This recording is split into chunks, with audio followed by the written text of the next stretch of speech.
Ni Pudin, main tunjuk hero pula ni, main bagi duit raya dekat player-player KDAFC.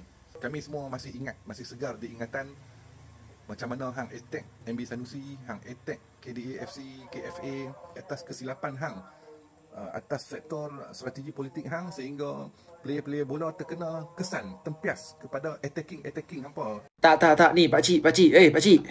Apa kena-mengena pula dah KFA dengan KDAFC ni?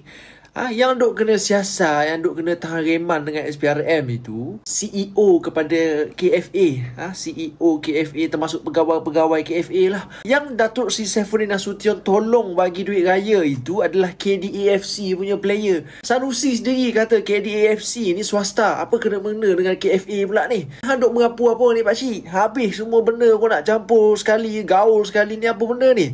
Tak pasal-pasal kau duk kata Saifuddin Nasution lah punca player bola Kedah ni tak dapat gaji.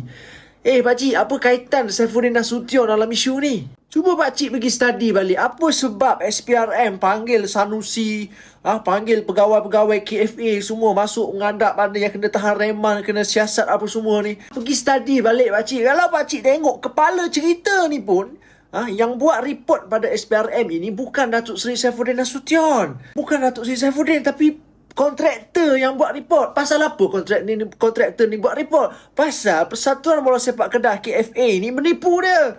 Itu sahaja ceritanya. Kontraktor ni dijanjikan penyambungan konsesi projek Loji Rawatan Air LRA oleh Exco kepada Sanusi itu sendiri dengan syarat dana 6 juta ringgit kena masuk dalam akaun KFA. Sanusi sendiri mengaku dana 6 juta ringgit ni memang masuk akaun KFA. Tapi Sanusi kata itu bukan rasuah, sumbangan daripada syarikat tu. Okey, isu ni jadi kecoh bila KFA ni tak sambung konsesi projek kepada kontraktor seperti yang dijanjikan.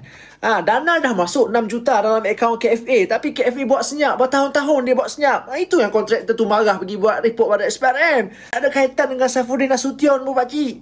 Tak pasal-pasal, tak ada angin, tak ada ribut. Kau duk maki nama Saifuddin Nasution. Kau kata Saifuddin lah punca player-player bola Kedah ni tak dapat gaji. Oi, kau pakai otak tak bercakap ni? Bila SPRM terima laporan, macam biasalah SPRM buka siasatan. Beku akaun, trace duit tu pergi mana, belanja buat apa, panggil individu-individu yang terlibat. Itu perkara biasa, prosedur biasa. Yang buat KFA jadi huru-hara sampai impak kepada player ni, buat-buat hang sendirilah. Bukan Datuk Seri Saifuddin Nasution. Datuk Seri Saifuddin Nasution datang bagi duit raya.